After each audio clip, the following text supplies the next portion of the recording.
Hello guys, আসসালামু আলাইকুম। আমি আবার আপনাদের মাঝে উপস্থিত হয়েছি দুটি কথা বলার জন্য। আশা করি আপনারা সবাই ভালো আছেন, সুস্থ আছেন। আপনারা ভালো থাকেন, সুস্থ থাকেন, এই দোয়াই করি। গোলাপ ফুল দেখতে খুব সুন্দর, কিন্তু তার কাটার আঘাত রক্তাক্ত করে ফেলে। আমরা সুন্দরের পূজারী।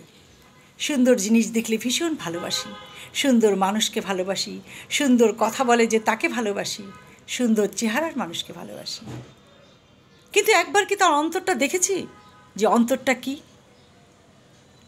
অনেক সুন্দর মানুষ দেখলে আমরা তার পিছু চলে যাই, ভাবি একে ছেলের বউ বানাবো, একে আমার আত্মীয় বানাবো।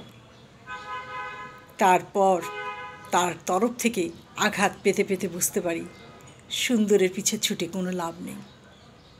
রাস্তায় তো অনেক ফুল ফুটে, কই তারা না হয় গোলাপের মতো সুন্দর না হোক, গোলাপের মতো সৌরভ না ছড়িয়ে দিক, কিন্তু তারাও তো দেখতে ভালো, তারাও তো সুন্দর। গায়ের রং কালো, তাতে কি হয়েছে? তার মনটা তো অনেক ভালো, অনেক পরিষ্কার। শ্যামলা মেয়ে, কালো ছেলে, শ্যামলা ছেলে, ওদের ভিতরের মনটা অনেক পরিষ্কার থাকে।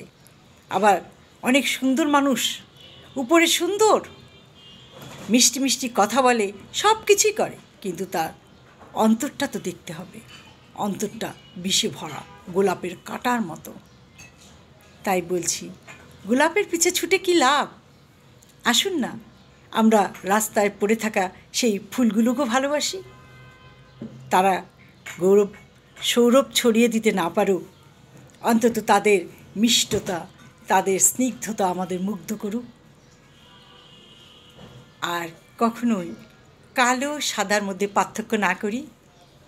বুঝে নিব সাদার মধ্যে যা নাই, কালোর মধ্যে তো তা থাকতে পারে।